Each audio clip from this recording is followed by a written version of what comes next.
ये जो संघर्ष है किसान का, ये आर पार की लड़ाई है, किसानों के वजूद की लड़ाई है, किसानों के हक की लड़ाई है। और ऐसी लड़ाई जो अंग्रेज़ के काल में जो हिंदुस्तान आज़ाद करने के लिए जो लड़ाई होती थी वैसी प्रकार की लड़ाई है। हमें बहुत खुशी महसूस हो रही है कि एक लड़ाई का हम एक हिस्सा बने हुए हैं। और ये जो सरकार है, ये बेकाबू सरकार है, ये किसानों पर जुल्म ढा रहा है।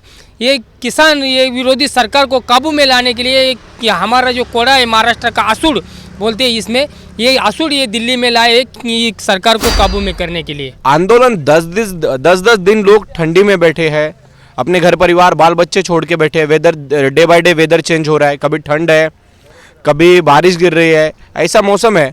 और ये जो सियासती लोग हैं, ये तो बंगाल के इलेक्शन में जुड़ गए। देश की जीडीपी जब इतने डाउन हो रही थी, जब तुम्हारी जीडीपी तक धरने का काम किसने करा, जीडीपी को उभारने का काम करा इस देश के किसानों ने करा, और तुम उसी किसानों के ऊपर जुल्म ढा रहे। ये संघर्ष बिल्कुल नहीं दबेगा। देखो, कोई भी किसी का हक मांगने लग जाए, चाहे मुस्लिम आंदोलन करे तो उनको आतंकवादी बोला जाता है, सिख आंदोलन करे तो उसको खालिस्तानी बोला जाता है, अगर दलित आंदोलन करे तो उसे नक्सली बोला जाता है। तो भाई देशभक्त है कौन, ये भी बड़ा सवाल है ना।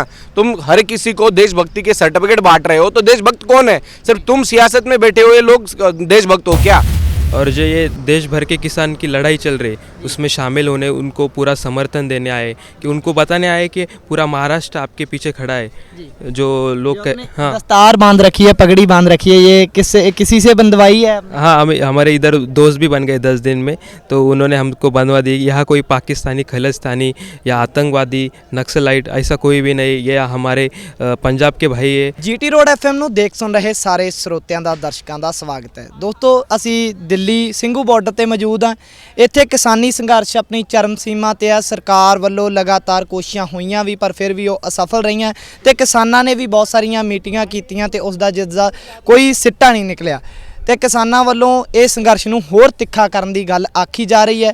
ਸਾਡੇ ਨਾਲ ਮਹਾਰਾਸ਼ਟਰ ਤੋਂ ਔਰੰਗਾਬਾਦ ਤੋਂ ਕੋਈ ਸੱਜਣ ਇੱਥੇ ਪਹੁੰਚੇ ਨੇ, ਉਹਨਾਂ ਦੇ ਨਾਲ ਗੱਲਬਾਤ ਕਰਾਂਗੇ, ਉਹਨਾਂ ਤੋਂ ਜਾਣਾਂਗੇ ਉਹ ਵੀ ਕਿਸਾਨੀ ਸੰਘਰਸ਼ ਦੇ ਵਿੱਚ ਆਪਣਾ योगदान पाने के वास्ते पहुँचे हैं। सबसे पहले आपका स्वागत है सर। धन्यवाद जी। आप कहाँ से? औरंगाबाद से पहुँचे हैं यहाँ पे? हाँ जी। कितने लोग पहुँचे हैं यहाँ पे? हमारे महाराष्ट्र से लगभग 5000 लोग आए, औरंगाबाद से 200 लोग हैं। जी। आपका संगठन कौन सा है जी? हमारा प्रहार किसान संगठन है, बच्चू कोड़ू का। जी। जो अभी किसान संघर्ष चल रहा है, आपने पहले भी संघर्ष देखे होंगे, और ये संघर्ष कैसे अलग दिखता है आप? ये जो संघर्ष है किसान का, ये आर पार की लड़ाई है, किसानों के वजूद की लड़ाई है, किसानों के हक की लड़ाई है। और ऐसी लड़ाई जो अंग्रेज़ के काल में जो हिंदुस्तान आज़ाद करने के लिए जो लड़ाई होती थी वैसी प्रकार की लड़ाई है। हमें बहुत खुशी महसूस हो रही है कि एक लड़ाई का हम एक हिस्सा बने हुए हैं। ये हमारे लिए बहुत गर्व की बात है। ये जो आपने रखा हुआ है साथ में, इसको क्या बोलते हैं? इसको कोड़ा बोलते हैं, कोड़ा। ये जो हमारे बैल होते हैं, जो बेकाबू हुए तो उनकी पीठ पर मारने से या उनको काबू में करने के लिए इसका काम आता है। और हल चलाते वक्त जो मिट्टी होती है, वो मिट्टी में घास चिकटती है, वो मिट्टी की घास निकालने के काम ये काम करता है ये कोड़ा। और ये जो सरकार है, ये बेकाबू सरकार है, ये किसानों पर जुल्म ढा रहा है। ये किसान, ये विरोधी सरकार को काबू में लाने के लिए हमारा जो कोड़ा है, महाराष्ट्र का आसूड़ बोलते हैं इसमें, ये आसूड़ ये दिल्ली में लाए कि सरकार को काबू में करने के लिए। जी। कितने दिन हो गए वैसे आए हुए? हमें आए हुए 4 दिन हो गए। जी। अभी और कितनी देर रुकने का मन है? जब तक सरकार जी चाहे तब तक हम यहाँ पर रुकेंगे, जब तक सरकार हमारी मांगे पूरी नहीं करती तब तक हम ये साथ खड़े। किसानों ने संघर्ष और तीखा करने की बात कही है, उसके बारे में क्या कहोगे? किसानों ने संघर्ष तीखा इसलिए कर रहे कि अभी सियासत मान ही नहीं रही है। सियासत ने ये बात माननी चाहिए। अभी हमारे साथी 4 दिन से यहाँ पे आए, मेरे को 10 दिन हो गए यहाँ पे आने के बाद। आंदोलन 10 दिन लोग ठंडी में बैठे हैं, अपने घर परिवार बाल बच्चे छोड़ के बैठे हैं। Weather day by day weather change हो रहा है, कभी ठंड है, कभी बारिश गिर रही है, ऐसा मौसम है। और ये जो सियासती लोग हैं, ये तो बंगाल के इलेक्शन में जुड़ गए, संसद भवन के उद्घाटन में जुड़ गए। अरे भाई, तुम्हें किसानों की कोई पड़ी है कि नहीं? देश की जीडीपी जब इतने डाउन हो रही थी, जब तुम्हारी जीडीपी तक धरने का काम किसने करा, जीडीपी को उभारने का काम करा इस देश के किसानों ने करा, और तुम उसी किसानों के ऊपर जुल्म ढा रहे। तो किसान और तेजी करेंगे ना संघर्ष। जब तक नहीं मानेंगे जब तक रुकेंगे, क्योंकि उधर जाके भी संघर्ष करना है, घर पे जाके खेती खलिहान में, और इधर आके भी संघर्ष ही करना है। तो क्यों ना यही संघर्ष किया जाए, क्योंकि आने वाली नस्लें जो है वो कम से कम खराब नहीं होनी चाहिए, इसलिए आंदोलन तो तेजी करना पड़ेगा। केंद्र सरकार का जो अड़ियल रवैया है उसके बारे में आप क्या कहोगे? केंद्र सरकार की जो नीतियाँ हो रही है वो पूरी की पूरी नीतियाँ कॉरपोरेट के लिए हो रही। देखो, जब देश आज़ाद नहीं हुआ था तभी भगत सिंह ने बोला था कि मेरी लड़ाई जो है ये कॉरपोरेट घराने, बोले तो आज अपन भांडवलदार बोल सकते हैं कि उनके खिलाफ मेरी लड़ाई है। और आज स्वतंत्रता के बाद भी 7 दशक पार करके आ गए हम स्वतंत्रता के, तो भी आज किसान आज़ाद कहाँ हुए हैं। अभी किसानों के जो फसल है, फसल के भाव तय करने का अधिकार यहाँ पे किसानों को है नहीं है। तुम चाहे 2 रुपए की सिगारेट लो, 10 रुपए की सिगारेट लो, सिगारेट बनाने वाली कंपनी को अधिकार है कि सिगारेट कितने में बेचने की, चाहे वो 2 मिनट में जल क्यों ना जाए। और किसान 3-3, 4-4, 5-5 महीने अपना खून के पसीना बहा के फसल अपनी उपज ला रहा है मार्केट में, लोगों को जगा रहा है, और उस किसान को उसके फसल का दाम तय करने का अधिकार नहीं दे रहे। अधिकार तो छोड़ दो, अभी जो कानून ला रहे तुम कॉर्पोरेट के लिए, इतने कॉर्पोरेट घराने के लिए तुम इतने सब किसानों को बर्बाद क्यों करना चाहते हो कि तुम्हारी सब के देश का सबका पैसा तुम क्या इनको ही देना चाहते हो सभी कॉर्पोरेट वालों को? बाकी लोगों को जीने का हक नहीं है क्या? अभी ये तो बात मालूम नहीं होती है कि देखो, जब 20 सितंबर को ये कानून आया उसके पहले अडानी ने अपने बड़े बड़े एग्रीमेंट एग्रीकल्चर सेक्टर पंजाब में सैलो बन चुके हैं, जहाँ स्टोर करना है वो बन चुके हैं, ऑलरेडी बने हुए हैं। नहीं तो ये कैसे बने? ये बात है ना, अभी इतने बड़े सेलियो खड़े हो गए 20 सितंबर, अभी तो समझ लो 2-2.5 महीने हो गए कि ये बिल पास हो गए। 2-2.5 महीने से पहले वो इतने बड़े बड़े स्ट्रक्चर खड़े हो गए, 2-2.5 महीने में तो नहीं हुए। तो बिल पास होने के पहले तुम कैसे सेलियो खड़े करें? ये भी बड़ा सवाल है ना। किसान ये सवाल पूछ सकते हैं कि ये, और हम अगर पूछेंगे ये सवाल, हम हमारे हक की लड़ाई लड़े, तो तुम बोल रहे कि तुम खालिस्तानी हो, तुम टेररिस्ट हो, इसमें पाकिस्तान का हाथ है, इसमें चाइना का हाथ है। अभी तो हम सब किसान हैं, यहाँ पे ना हमें एक ही चाइनीज़ दिखा, ना यहाँ पे एक ही पाकिस्तानी दिखा, ना नक्सली दिखा, ना कोई खालिस्तानी दिखा। हम तो किसान हैं। 10 दिन और 10 रातें हमने इनके साथ बिताई है। हम भी किसान है, ये भी किसान, कहीं पे नहीं दिखा। ये बड़ी साजिश हो रही है कि किसी भी आंदोलन को सामने से फेस नहीं किया जाता जब उसको बदनाम किया जाता है, और ये बदनामी का जो षड्यंत्र चला है, इसीलिए किसान टस से मस नहीं होंगे। ये आंदोलन और तेज होगा, सियासत के ऊपर और दबाव बनेगा, हम हमारा हक लेके ही जाएंगे, हम खाली हाथ नहीं जाने वाले। धूप हो ठंड हो, किसान पर उसका कोई असर नहीं होता है। वही असर यहाँ पे दिख रहा है। यहाँ पे भी किसानों पर कोई असर नहीं हो रहा है। जो प्रेपोगंडा चलाया जा रहा है, एजेंडा चलाया जा रहा है, पहले बहुत से संघर्ष ऐसे ही दबा दिए गए, टुकड़े टुकड़े गैंग बोलकर, जहाँ फिर और कई संघर्ष, आपने शाहीन बाग का संघर्ष देखा है, ऐसे ही दबा दिए गए। पर ये संघर्ष दबने वाला नहीं है, आपको लगता है? ये संघर्ष बिल्कुल नहीं दबेगा। देखो, कोई भी किसी का हक मांगने लग जाए, चाहे मुस्लिम आंदोलन करे तो उनको आतंकवादी बोला जाता है, सिख आंदोलन करे तो उसको खालिस्तानी बोला जाता है, अगर दलित आंदोलन करे तो उसे नक्सली बोला जाता है। तो भाई देशभक्त है कौन? ये भी बड़ा सवाल है ना।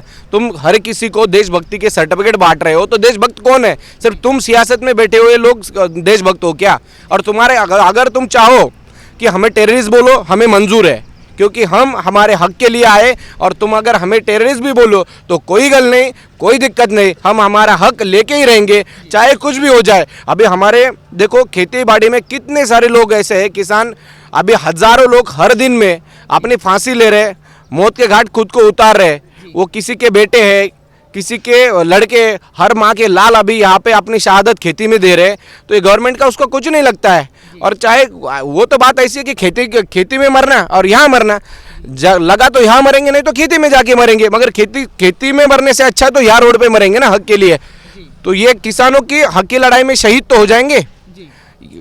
अगर सियासत चाहे कि इनको मरवाना, ठीक है मरवा दो, हमें यही मर जाएंगे, मगर हक लेके ही रहेंगे। जी बिल्कुल, ये आंदोलन जो हो रहा है देश भर में किसानों की जो अलग अलग प्रॉब्लम्स है, जैसे महाराष्ट्र में कुछ और है, कर्नाटक में कुछ और है, तमिलनाडु में कुछ और है, ये एक आंदोलन है जो आगे चल के आया है पूरी ताकत से। अब ये बाकी लोगों ने इसके साथ जुड़ना चाहिए। जो कि समस्याएं हैं अलग अलग होती है, लेकिन सबकी लड़ाई सरकार के साथ ही है। सरकार एक ही है, वो सरकार के साथ ही सबकी लड़ाई है। इसलिए लड़ाई सबने एक होकर लड़नी चाहिए, क्योंकि सरकार तो लगी रहेंगी हमें बांटने में। मेरे एक सिख भाई ने यहाँ पर जब मैं आया तो उसने बहुत अच्छे से मुझे बताया कि ये हिंदुस्तान एक गुलदस्ता है जिसमें हरा फूल है, नीला फूल है, पीला फूल है, कोई और अलग कलर का फूल है। ये अगर सभी फूल एक इसमें आते हैं तो ये गुलदस्ता बनता है, लेकिन ये सरकार बनी है हमें अलग अलग तोड़ने में, निचोड़ने में। तो हमें एक ही रहना है, हमें गुलदस्ता बन के रहना है। बगीचे को उजाड़ा जा रहा है। यस, इस बगीचे को उजाड़ने के लिए आपको किसी धर्म का टॉनिक दिया जा रहा है, किसी रंग का टॉनिक दिया जा रहा है, किसी बीजेपी, कांग्रेस या अलग अलग पार्टियों का टॉनिक दिया जा रहा है। लेकिन सबसे बड़ी पार्टी मुझे तो लगता है हिंदुस्तान है। हम सब ने मिलकर अगर रहेंगे, मिलकर काम करेंगे, मिलकर लड़ेंगे अपने हक के लिए, तो ज़रूर ये देश कामयाब होगा और ये आंदोलन उसका एक मिसाल बनेगा। महाराष्ट्र से आए हैं आप, वैसे पहले भी पंजाबियों से मिले होंगे, यहाँ पे ज़्यादा पंजाबी मिले होंगे, उनसे मिलकर आपको कैसा लगा? उनके स्वभाव के बारे में जब से हम यहाँ पर आए हैं, हमें तो पहली बात, ये मैंने पहना है ना, ये मुझे यहाँ पर पंजाबी भाइयों ने दिया, क्योंकि हम जहाँ से आते हैं वहाँ इतनी ठंड नहीं होती है। यहाँ पर जब हम आए तो हमें पता चला कि ठंड बहुत ज़्यादा है। ये भाइयों ने, हमें पंजाबी भाइयों ने देखा और उन्हें ये समझ आया कि ये प्रॉब्लम में है, तो उन्होंने हमें खाना पीना दिया, रहने के लिए जगह दी। मतलब जो बोलते हैं हम, जो 3 ज़रूरी चीज़ें होती है, अन्न, वस्त्र और निवारा, जो बोलते हैं हम उसको, फूड, शेल्टर एंड क्लॉथ्स, वो सब उन्होंने हमें दिया। अगर ये खालिस्तानी होते, अगर ये टेररिस्ट होते, तो ये हमारे सीने में गोली मारते, हमें ना कि खाने पीने के लिए देते। ये जो प्रोपेगेंडा चलाया जा रहा है बिल्कुल झूठ है। मैं 100% ये आपके कैमरा में ऑन रिकॉर्ड कह सकता हूँ कि ये एक साजिश है। जो ऐसा बोल रहे हैं खालिस्तानी है, पाकिस्तानी है, चाइना है, ये वही लोग हैं जो आगे से इन किसानों के साथ फेस नहीं कर सकते, इनके साथ लड़ नहीं सकते हैं। वो पीछे से उनके कुछ जाके चुगलियाँ कर रहे हैं, ऐसी बातें कर रहे हैं। तुसी भी महाराष्ट्र तो ही आए हो? हाँ, हम भी महाराष्ट्र से आए, हम औरंगाबाद ज़िले से आए। हम भी किसान के बेटे, और जो ये देश भर के किसान की लड़ाई चल रही उसमें शामिल होने, उनको पूरा समर्थन देने आए, कि उनको बताने आए कि पूरा महाराष्ट्र आपके पीछे खड़ा है। जो लोग हाँ, दस्तार बांध रखी है, पगड़ी बांध रखी है, ये किसी से बंधवाई है? हाँ, हमारे इधर दोस्त भी बन गए 10 दिन में, तो उन्होंने हमको बनवा दी। यहाँ कोई पाकिस्तानी, खालिस्तानी या आतंकवादी, नक्सलाइट ऐसा कोई भी नहीं, ये हमारे पंजाब के भाई है। हम पूरा देश का किसान है कि, और उन्होंने हमें पगड़ी बनवाई, हम भी उनको हमारे दूसरे भाइयों को टोपी पहनाते हैं। तो वो उधर सब एक दूसरे को अच्छे से। जी, आप पंजाबियों से मिले होंगे, आपको अच्छा लगा होगा, इसीलिए आपने पगड़ी संजाई? सही, हाँ, बहुत अच्छा लगा। बहुत प्यारे लोग हैं, बहुत प्यार दिया उन लोगों ने। हमारी खाने पीने का वही ध्यान रख रहे, तो बहुत अच्छे लोग हैं सब। जी, और किसानी आंदोलन है, इसके बारे में भी थोड़ा आपकी क्या राय है इसके बारे में? कि ये किसानी आंदोलन के देश के इतिहास में ऐसा आंदोलन कभी ना हुआ था, ना कभी आगे होएगा। और मुझे लगता है कि महाराष्ट्र से नहीं तो पूरे देश भर के किसानों को ये इधर आना चाहिए, लीडरों को आना चाहिए। ये आंदोलन का माइक्रो प्लानिंग उन्होंने समझना चाहिए कि उनको आंदोलन करना है तो ऐसा आंदोलन करे। ये किसान अभी हटेंगे नहीं जब तक उनकी मांगे पूरी होंगे। तो मुझे लगता है कि माइक्रो प्लानिंग ये आंदोलन समझने चाहिए, और बहुत अच्छा आंदोलन है। जी, बहुत धन्यवाद आपका बात करने के लिए। ऐसा आंदोलन ही आगे भी नहीं होगा, पीछे भी नहीं होगा। क्या ये जो भगत सिंह ने जो आंदोलन करा था पहले, क्या उसके बाद में ये आंदोलन हो जाएगा? हाँ, ऐसे। आप थोड़ा हिंदी में और बताना चाहेंगे, क्योंकि थोड़ा समझ में नहीं आता है, आपकी भाषा महाराष्ट्र की भाषा है, थोड़ा हिंदी में थोड़ी दिक्कत आती है हमारे को। हाँ, हिंदी की बात है ना, थोड़ी। पंजाबियों से मिले, कैसा लगा? पंजाबी तो मेरा तो अच्छा लगा हमारे को, पंजाबी। हाँ, बहुत धन्यवाद आपका बात करने के लिए, सभी का धन्यवाद है। और ਤੁਸੀਂ ਦੇਖ ਰਹੇ ਹੋ ਦਿੱਲੀ ਸਿੰਘੂ ਬਾਰਡਰ ਤੋਂ ਅਸੀਂ ਲਗਾਤਾਰ ਤਸਵੀਰਾਂ ਦਿਖਾ ਰਹੇ ਹਾਂ। ਵੱਖ-ਵੱਖ ਸਟੇਟਾਂ ਤੋਂ ਲੋਕ ਪਹੁੰਚੇ ਹੋਏ ਨੇ ਤੇ ਇਸ ਕਿਸਾਨੀ ਸੰਘਰਸ਼ ਦੇ ਵਿੱਚ ਆਪਣਾ ਬਣਦਾ ਯੋਗਦਾਨ ਪਾ ਰਹੇ ਨੇ। ਉਹਨਾਂ ਦੇ ਨਾਲ ਗੱਲਬਾਤ ਕੀਤੀ ਹੈ। ਇਸੇ ਤਰ੍ਹਾਂ ਅੱਗੇ ਵੀ ਹੋਰ ਗੱਲਬਾਤ, ਹੋਰ ਸ਼ਖਸੀਅਤਾਂ ਦੇ ਨਾਲ ਤੁਹਾਨੂੰ ਮਿਲਾਉਂਦੇ ਰਵਾਂਗੇ। ਤੁਸੀਂ ਸੁਣਦੇ ਰਹੋ GT Road FM।